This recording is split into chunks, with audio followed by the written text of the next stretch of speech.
J'adore le brain power et l'intérêt de ce genre de réunion, c'est connecter les cerveaux, les expériences de personnes qui n'ont pas vocation à se voir. La société parisienne ou française est très clanique, très verticale.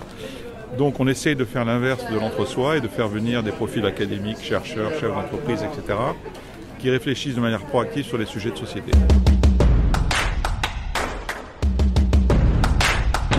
En fait, là, il y a un sujet qui est le numérique inclusif, et pour qu'il soit inclusif jusqu'à la fin de vie, on va dire, jusqu'au bout de la vie. On a quelque chose, on tient quelque chose. Ça veut dire qu'il faut le prendre très tôt.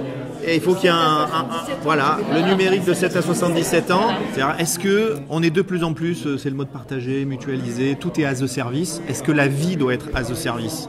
Est-ce que l'usage va remplacer la propriété? Attendez, surtout, il faut qu'on s'accorde en fait. Mais c'est bien, il y a du débat pour inspirer l'action.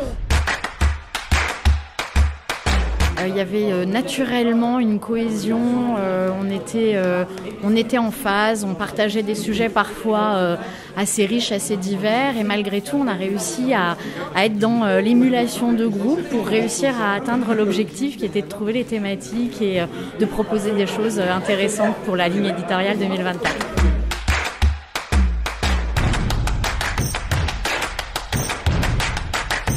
On s'est tous retrouvés sur un besoin impérieux de réflexion sur l'impact du numérique dans la société, que ce soit sur nos modes de travail, nos modes d'organisation. Faut-il du numérique tout le temps et partout? Il faut certainement de la connectivité, mais être capable de se déconnecter. Il faut du numérique qui pense la sobriété et l'impact sur son environnement, mais aussi la transformation même de nos territoires et de nos modes d'organisation.